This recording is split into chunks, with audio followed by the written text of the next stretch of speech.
Hey, Real Nerds listeners, your favorite host Ryan here to remind you that social media is great. How great is it? There's many ways you can find the Real Nerds on social media. You can download us on iTunes. You can listen to us streaming on Stitcher Radio. You can call us 720-6nerds5. Aw man, our website is so cool. You can visit our website, realnerdspodcast.com. You want to leave some fan mail? Oh, that's so easy, realnerds@gmail.com. Twitter, we got it, @real_nerds. You can even like us on Facebook. Thank you so much, and hey, enjoy the show.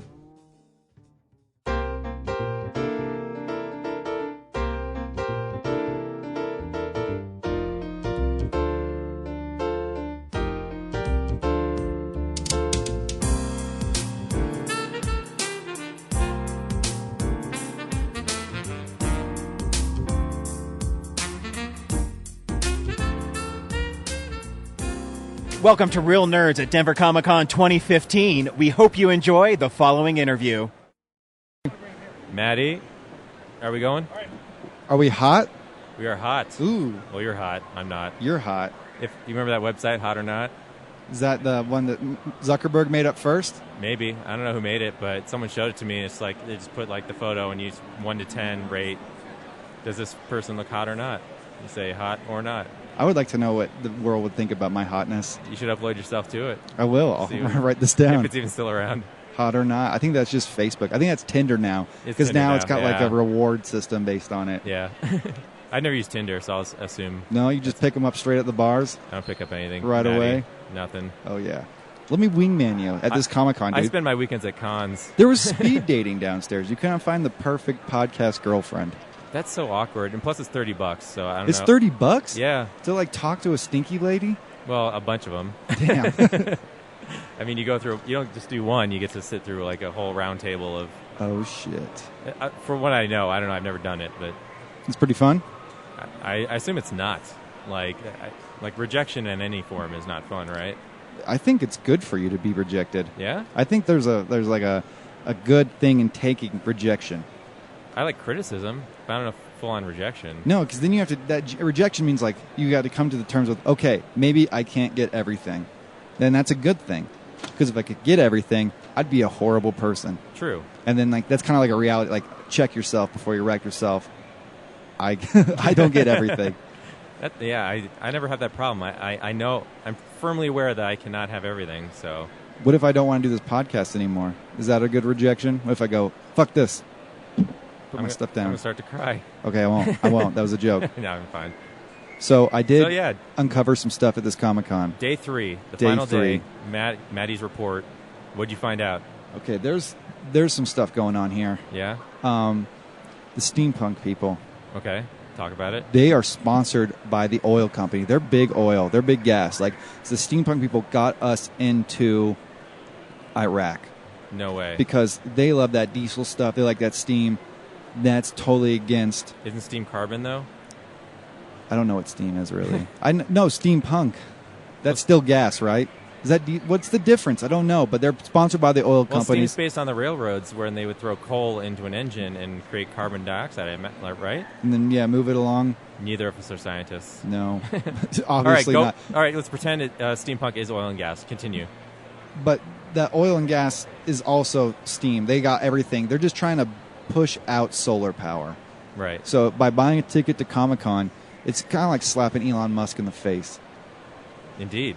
That's what I don't think he cares, here. though. Like, he's so rich that, like, our piddly Comic-Con ticket money probably doesn't even register on his... Like, on his level? Yeah. That's true. He's like, I don't need that. I'm thinking of a new energy source right now. I'm done with solar. That's what he's saying. God damn it. Elon Musk. He's such a good guy, though. Is he? I think so. I heard he's one of those, like, he's so focused and, like, professional and, like, driven and motivated about what he does that he doesn't care about people's feelings too much in the moment.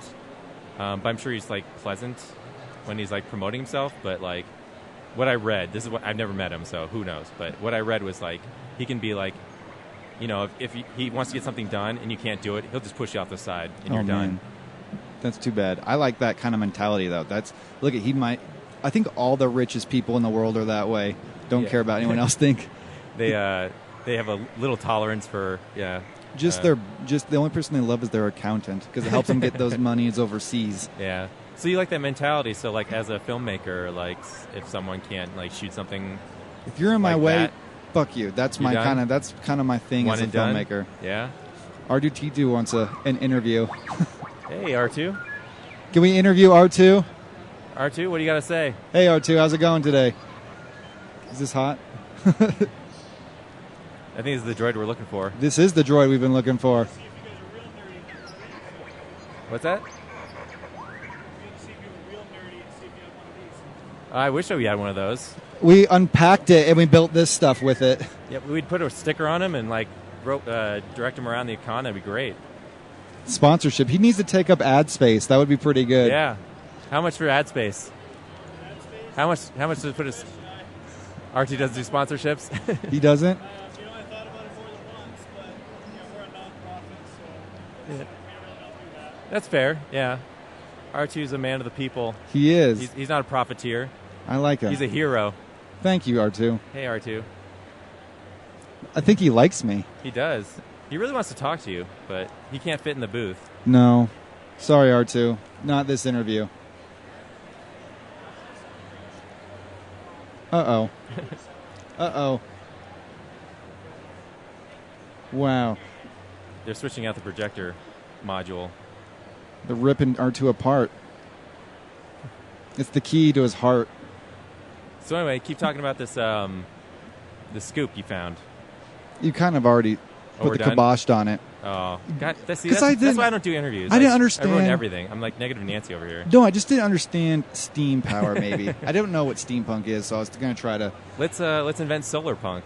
Dude, everything in solar punk would be great. And Right? we had to wear leaves on us. Like, it's opposite of steampunk because they just kill cows and ruin the environment for their leather and their feathers in their hat. They're like shooting Right. down eagles. It's so extravagant. Like Solar solar power, power. you live off the earth. Dude, Solar Warriors. That's the new one. Solar Warriors. Solar Warriors. I want to see Mad Max Solar, like the Tesla Max. Actually, that'd be so badass because like they live in a desert, so there's tons of sun. Oh, it's a smart move. Like the person that did that was like, okay, I don't need this gas. Like, leave me alone. You just keep driving and driving. Yeah, he doesn't get in any fights. Like no one's after his gas. Like the sun, no one can go touch the sun. So he's like, no one wants to start shit with him. Just the umbrella people. If they have like someone has one big tarp, they can really fuck his day up. There's like a clan of like creatures that live in darkness, and he brings solar everywhere. So like they get frustrated that they can't live in It's darkness. like, God damn it, we got to get down to the subway. Do you guys have some movies you're excited for to do this year? I wasn't until I saw that Star Wars trailer, and now I'm excited about Star Wars again. You gonna have like a special Real Nerd Star Wars edition? I think so. We used to like dress up when we go out to the movies, but like Tomorrowland yesterday was like the first time the three of us have seen a movie together in the theater with our uniforms on In a long about time? a year. Wow. Yeah. So Ever since me, Spencer, and Z-Spin shook the game up. that's right. We threw you guys off a little bit. It took a while to recover. We're like we can't compete with that trio. That was Like, too much. We should just give up. We're the fake nerds. The Unreal Nerds. Yeah, Unreal Nerds. But yeah, Mad Max, like, that's the movie that I saw so far. Like, it's like the best movie of the year for me. Like, nothing else can touch it. I have people calling me, telling me to go see it. I haven't seen it yet. I haven't seen it? Oh, man. Well, I got those free tickets to movies that you have to like wait a week for like them to be qualified. Right. So I've been waiting. I think now, as of like this week, I can finally see Mad Max for free. It's totally worth your money, though. I know, but Like I'm a it- full-time filmmaker, so I have no money. Okay, valid. Yeah. Like no money to spare, just enough to buy soup. Yeah. That's pretty much it. I understand that, yeah. Just my soup diet. I used to buy so many, like, at these cons, I would buy posters and T-shirts like mad, like, as a kid, and, like, just out of high school. But now that I'm a filmmaker, I'm like, well, $20 could have gone towards some equipment. Yeah, I don't want to, like, I can buy a card with that. Back it up. I did Yeah. buy one thing here. You did? I'll show you right now. Yeah? I got a glitter tat. Oh, shit. That's the Playboy Bunny right there. Pink Playboy bunny right in the middle of my chest. Where'd you get that from? Is there what There's booth? there's a glitter tat booth over there. Oh, yeah, I saw that. It's a weird- They look like window decals, but They kind of are. And then my friend got one in a on his back, like in a tramp stamp. He got a Pokeball in his tramp stamp, and the guy was like real creepy. Like in the summer when girls have the big indent in their back. Like, what do you think your favorite thing, man? He had like a fetish for the back indent. because this kid kind of had a little back indent, but not as deep and crevice as the summer girls apparently. He's like waiting at the bus stop, and like some girl just kind of bends over. He's like, "Come on, just a little lower." You just a like little to see lower. people sit down. There's the indent. Yeah. Where's a place that he can see a lot of people sit down? Because there's a lot of walking at these things. He doesn't get it as much. What event? What event? Or maybe like a rockathon. Like he sponsors glitter tats at rockathons where they sit in rocking chairs all day. A lot of people sit at like Coors Field, I guess. Oh yeah, ballparks is where glitter Ballparks, tats are, yeah. are hot. Yeah, music venues, I guess. Red Rocks probably be really good because Oh, there's no yeah. baks to the seats. And it's obviously very hot there because there's a lot yeah. of people. And then It's you got that sweaty. back. I like it. That's a nice back end dent. I'm going to start taking pictures of the back end dents and sending them to you. Great. You're going to have an invoice full. I like to prank, send people horrible things in messages Yeah? just to see. If I know you're going to be somewhere important, I would like to do that just to throw you off your game a little bit, let All you right. know. I mean, nothing really shocks me. Like we were talking about horrible things yesterday, and I used to run a website dedicated to writing the worst stuff ever. That's so- quite a claim to have. So give me your best shot. I will. God damn, what is the worst stuff ever? I was thinking stinky and back end dent. Just like eating some of my hot soup out of that. Pour that in there. Great, nice to have this image of like just a pile of noodles on some girl's back indent. Ooh, yummy. You just Ramen hovering noodles? over- Are you yeah. picturing ramen noodles? Ramen noodles. Because that's how poor you think I am? No, I buy chunky Campbell's. Think of that in her back end dent. What is it? The angel hair? You get angel hair? I get noodles? angel hair pasta. Yeah. I make the nice stuff. I'll make it al dente. There was some movie where like I guess there are like the sushi models who like lay down and like people eat sushi off their naked bodies. So it's not too far fetched to like turn her over and throw some pile of Soup in her noodles back. After we do that's how we eat. Is the first we eat off her back and dent. We have some egg drop soup out of her back and dent. Flip her over, throw the sushi on. Okay. That's very degrading. Oh my Sorry, God. sorry, fictional lady. Yeah, we're not misogynists, I swear. No, what is misogyny these days? All the lines have been blurred. So I feel like I'm the nice guy, so I feel like I almost can't do anything like No. remotely. Like girls want you to show confidence and like like make a move or like and be kind of like in charge, they like someone who's Yeah. in charge. and like make them like say something off color a little bit.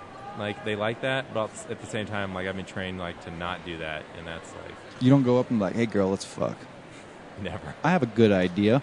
I've been thinking about this from afar, and I wanted to let you know that I think we should fuck. Hey girl, I think I want to eat soup out of your back crack. Really? Yes, please. Really? Does that work? That hey, let's fuck? No, I don't think that's ever worked. Have you tried it? No, I'd probably feel uncomfortable. Yeah. I'm a lot nicer than that in person. I've actually had girls tell me to do that. I'm like, I can't. You want to know my best pickup thing? You can learn. I can teach you this. I learned magic tricks like with cards, and like at most parties they play like the King's Cup. And you swoop those cards up. You make her think that you can make a couple cards disappear. You are in the bag. It is that easy. Out of all the talents I have, magic is the one I've never pursued. So maybe I should try this. Do you like magic? I do like magic. Magic's the best. I call it sex magic because I'm like, hey, We went and saw Incredible Burt Wonderstone together. yeah. and like, did I talk about also- sex magic then? I don't think you did. Tell us Oh. about sex magic. Oh man, yeah, but it's you're like, I'll make your card come to the top. You got to give me a kiss, and then they're like, oh, I did it again. Okay, let's parlay that. Let's hold on to that. If I make it come to the top again, you give me a little lovin'. Boom, sex magic. You turn something into nothing. Question: how do you make that card come to the top? You double lift them. You like make them think that you're holding one card, but really I'm holding two cards. And then So the deck has two of the same cards. no, like I have a card deck. Oh, I'm gonna get kicked out of the guild for this, the Magician's Guild. Are you in the Magician's Guild? No. Oh, damn it! This is when I was in LA. There's the Magic Castle, but you have to know magicians to go inside. So I thought you were in the guild, and I was like, Oh, shit! Do you think they would hear this ever and get mad? I'll give out one card trick, but it's the easiest one. Okay. You have like a deck of cards, and then I flip them up, and I show you a card from the top, but really I'm holding two cards. Okay. And you're seeing the second card, and I put it down, and I take the top card, the first card, and put that in, and I lift it up, and I show you the top card, which has been the second card, which is when I showed you originally, but I put another card in the deck. Does that make sense? It does, but it just seems so easy. Yeah, magic's super easy. and it looks so difficult. I know, it's sleight of hand. The trick is like me talking to you a bunch, and you're like, I'm like doing things with my hands up here as I'm like fucking around down below. Yeah, I feel like when I watch it on TV, like I'm always like focused on the hands. Like I know this is where it's happening, so pay attention. And it's still like those are just skilled performers that made it onto television. And that whole like coin around the fingers and like hiding the like ball behind the fingers. I'm like, I can barely hold a pencil. So tough. Yeah, I can't do that. I think I popped my knuckles too much, and I got like fat knuckles. So you really just have to have the dexterity to hold something behind your finger. That's pretty much it. You gotta do like those little finger grip massage exercises. Get a couple of those off Amazon. We'll meet up. Your magic training starts today. 5 o'clock. Get your hand stretchers and start shuffling decks right when you wake up. Yeah. Sex magic training starts today. Right on. And then in 2 months, picking up chicks. We're gonna go out. Take you downtown late at night. But where the ladies love magic. All right, if I can make your card come to the top, I get to eat soup out of your back rib. You've got it. You are good. I think you just passed the master, Grasshopper. Excellent. High five. Thank you, Bradley. So what else is going on today? Not much. My family's in town. Yeah? I was trying to get my sister down here, but it's Memorial Day, so they got to go put flowers at people's graves. Jeez. So I just came down by myself. I thought Memorial Day was about comics. I know. That's what I was thinking, too. Actually, obviously, for reals, like Memorial Day is really important because obviously we wouldn't be able to do any of this unless people fought for our freedoms.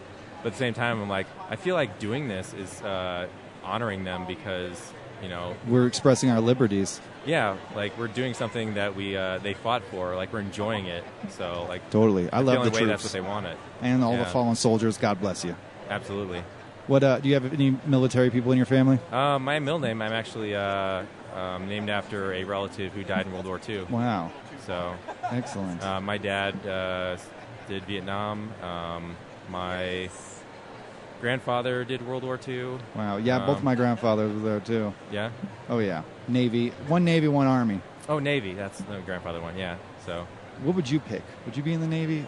I get too seasick. I get too seasick and flight sick. I got to be something like motorcycles or walking. I'd probably do Army because, like, yeah, Navy, like, drowning is, like, freaks me out. Is that your biggest fear? It's not my biggest fear. Asking a girl out is my biggest fear. But not anymore. Now we get that sex magic going. No, I'm going to eradicate that fear. No, just in general, like, drowning just seems horrible. And falling out of the sky seems horrible. Yeah, both of those seem like they suck. So, yeah. But Army, you do that too. I have a friend who's an Army Ranger. God bless you, Jordan Topai, Purple Heart Soldier. He would jump out of planes all the time. That was his thing. Yeah. Just parachuting into different places in Afghanistan. When I went to my friend's wedding in Portland, his bachelor party was jumping out of an airplane. Oh, God. Which I did. You did? So I got out of the way. But those people that you do tandem with for that, yeah, like you're like, so is this your 10th one for you? It's like, no, this is like my 1,000th time. Yeah, they jumping. do it all the time. Yeah, I'm like, God, I can't imagine like maybe I do it one more time, but like one was like huge for me. But they're like, yeah, it's just I'd be so scared. 500. I've been so lucky. I feel like that'd be the one moment that I have like a stroke of bad luck in my life. Right? It's just like it only needs to go bad once for it to be like the worst day. Yeah, I don't push that shit because I've done pretty well. I don't want to jinx it. I'm just going to keep cruising. I don't want to spit in fate's eye. No, not at all. So. Is it fun though? It's a rush. Like if you want to get some adrenaline, like so you like fall really fast. I think it's 12,000 feet, and like so. How long is that? Like a minute of free fall? Yeah, you roll out of the thing and then the plane, and then for about a minute and a half, like air is just like tunneling through your sinuses and like out your ears. That's so cool. So it's like your face is emptying, and then at the 1 minute 30, either you or your tandem guy can pull the chute. And it just jerks your shoulders back, and then basically from then on you're just kind of floating. The floating part's probably the best part. Huh? Yeah, we were floating over like these pools, and I was like, "Hey, can we land in the pool?" He's like, "No." People drown. This is a lot of material. Yeah, and then we got to the land part, and I guess I probably screwed it up, but we hit hard. Ouch. Yeah, but that was fine. I didn't go to the hospital or anything, but it was just like jarring. Just like hit the ground hard. Yeah, you're just too heavy. Yeah, they didn't adjust for that. Yeah, or I was too light, and he was just like, "Oh, we got it." Boom. Yeah, totally fell on my ass, but. Yeah, it was a rush. I was like, maybe I could do this one more time, but at least I did it. Yeah, dude. I really want to try it. You should do it. Let's go do indoor skydiving. Yeah, I haven't done that. You haven't done that? No, That seems like a good preparation for it. just practice my buoyancy. But the one thing it doesn't have is that fear, like that extra added element of danger. Yeah. Like, you know you'll be safe. No, what would be cool is just take that grate out and make sure that big spinning fan is there, and then that's a good fear thing. Yeah. Like I could either fall down and get chopped up right Make sure now. you stay upright. Yeah. Actually, you know what's even more like psychologically damaging than falling from that What? is the ride up. Oh, I bet. Like 'Cause I'm about to jump. Yeah, like especially if you've never done it before, you're just circling and getting higher, and so your mind's just tricking you into thinking like everything could go wrong. Like you have all this time to think about how bad it could God, that's the worst be. buildup So that's ever. really the worst part is going up. Yeah, Oh, that's the worst thing in every kind of ride. Is yeah. that, True. Yeah, like you go to Eelch's or something. Yeah, dude, I'm gonna go to Illich's this summer. yeah. I love that Mindy Racer. I sit in the very front. I can't do too many like rides and stuff. Like some of them, my neck is kind of funky. Just wear a hard neck brace. Just go. They'll probably look at me and be like, "Should you be riding on you this?" think you're just fresh out of surgery. I want to live life today. They said I only had an hour to live. I just want to get everything in real quick. Dude, yeah. That's how you get to the front of the line, Yeah. too. We have a good grip going. Honey, let him by. He's hurt. obviously, yeah. He's about ready to die. I want to die on a ride. I had one goal, and that's to die on Eelch's ride. Am I the only person that's not talked about comic stuff on these things? Well, I don't know. Like, you're the only one I've listened to so far, like us talking. Like, I haven't had a chance to listen to all the interviews. Is it just them two interviewing and you're just the face of the network? I am the behind the scenes of the network. I run all the technical stuff, but I guess Ryan's more the face, isn't he? Ryan's definitely He's in the face. middle of everything. Ryan and James, like, they're the personable people. They can make small talk and not feel awkward. You got that awkward bug? Oh yeah. I don't. You haven't noticed at EFP when I'm just like always by the wall? No, I just feel like you're just a chill dude. Oh I'm no, like- I'm terrified. Not chill, terrified. Just like the process of coming up with a topic to talk with someone about. Yeah, like no one ever really wants to talk about the specifics of what filmmaking is. They always talk in generalizations, and that's what I can't do. Is just like Broadly, You know. you want to talk about the mise en scène, like this scene. I wanted to get this in there. yeah, like I had to put this layer on this layer and like cut here. It's just to give this effect. Like no one ever talks about that. It's usually just like, hey, I liked your movie, or Thanks. yeah. And that's how it was in like college. You know, we do formal critiques, and they come around to my movie and be like, "It was good." Like, any specifics you got for me, so I can learn to do better, or and they'd be like, "No, it was good." It's a good movie. Are you sure? There's nothing at all that could have been improved upon. You don't have any notes. No notes, like change of color on the fonts, anything. Nope, it was good. All right, well, I guess I'm already ready to go. I should just graduate right now. Give me the diploma. Yeah, it's always frustrating. Where'd you go to school? Art Institute of Colorado. Oh. So I learned TV more than film, but Yeah. yeah. Did you have another project in the works right now? Besides, Why are we interviewing me? Like, you were supposed to be interviewing you. I've talked for 2 days already. You didn't find anything else about Con except for the oil and gas? I'm just to be honest, this place is boring. I just came here because it's free to do. What I'm trying to do as a filmmaker is figure out niche markets, and I'm just trying to break down what's happening here. Like, why do certain people like certain things so much? I'm just trying. Like, this is more of like a sociology experiment for You're myself. getting the psychology of your psychology. audience. Yeah, I'm just trying to figure out what makes people tick. What makes people want to buy stuff? Why? exactly. Why? And then I'm thinking about Stan Lee. Like, that guy has been working and making things forever. He's an old man, and his stuff's popular. It probably wasn't at first, but as he kept doing his craft, it kept growing. And like, look what it's growing. And like, it just goes to show you, if you keep working on your stuff, and you see like the small comics over there, and the people, I hope they keep making their stuff, because if you keep working on it after a long period of time, you could be that. Yeah. And it's kind of like, it's not only, if you look at these things like, oh yeah, it's a bunch of nerds going around, but like, no, these people have been working hard to bring these people this kind of entertainment.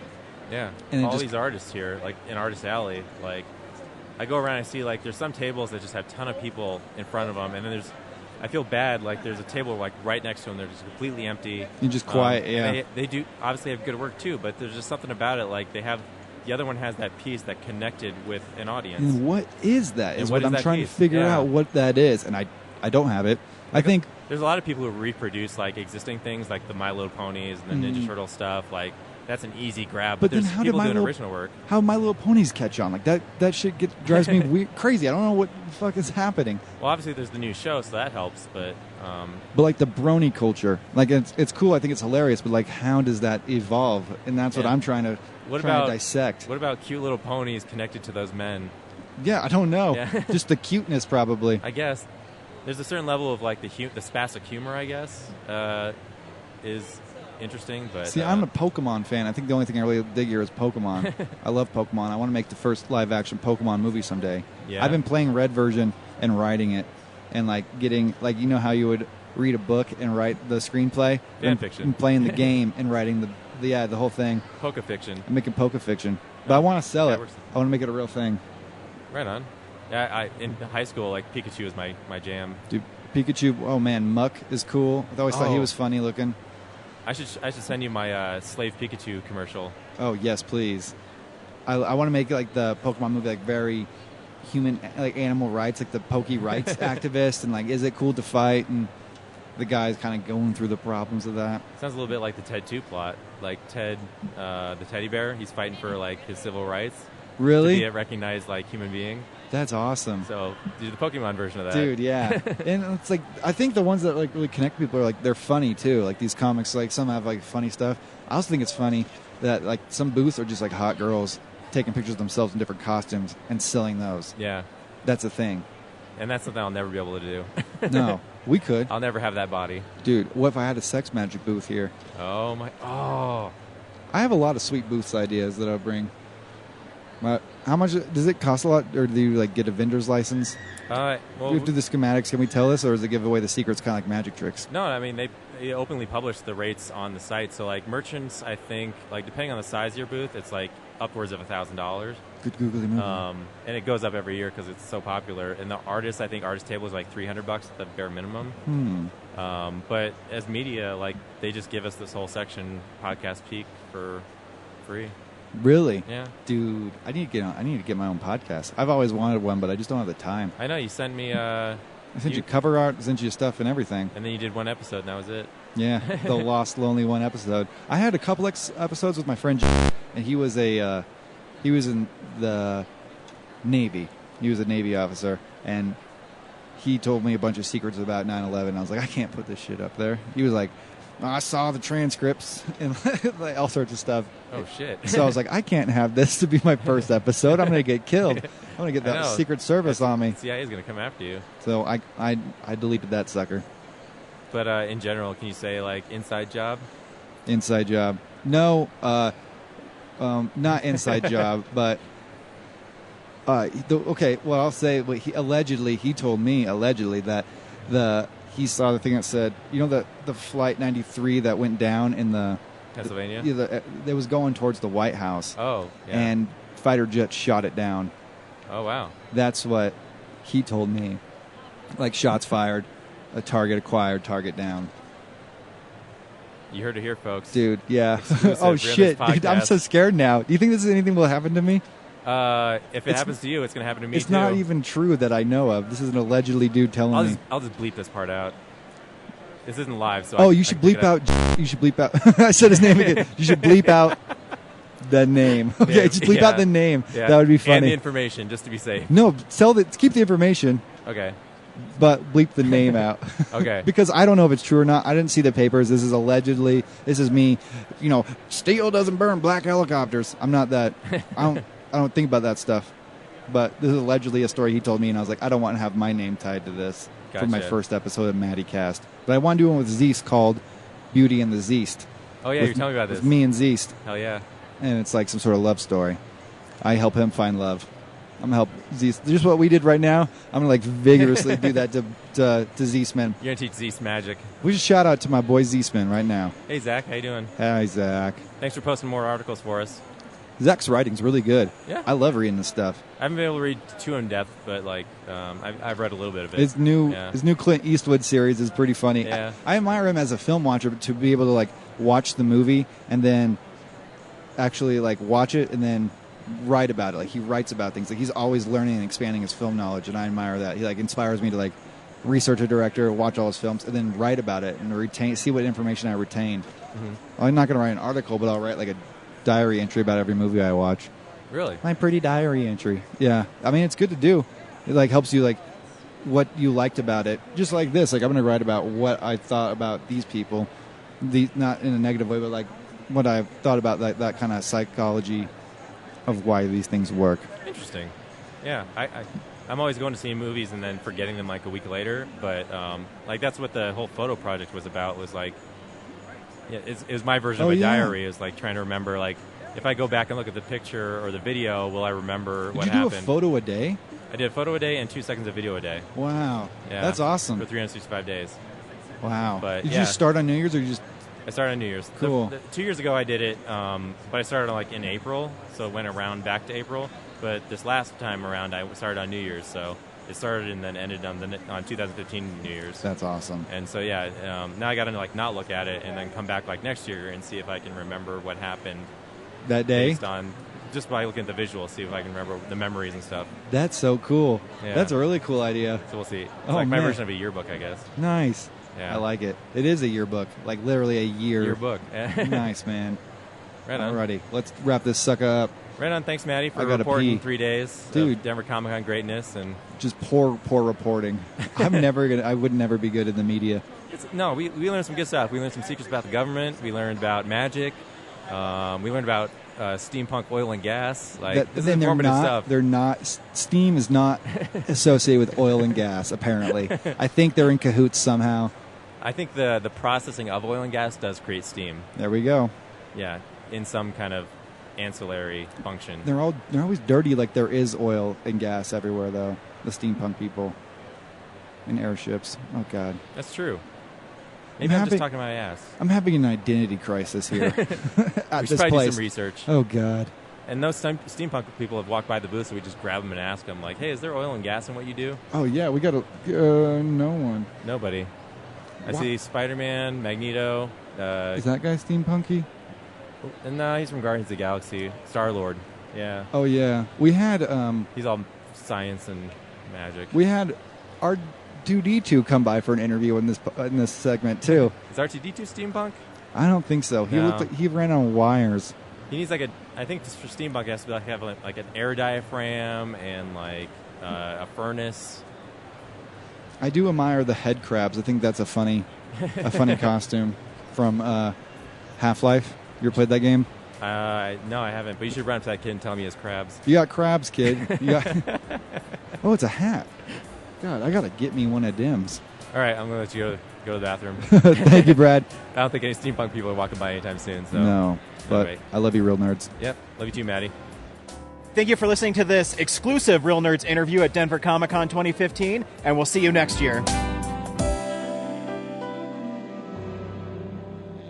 Visit our website, realnerdspodcast.com. You can tweet us at real_nerds. You can email us even, realnerds@gmail.com. Like us on Facebook.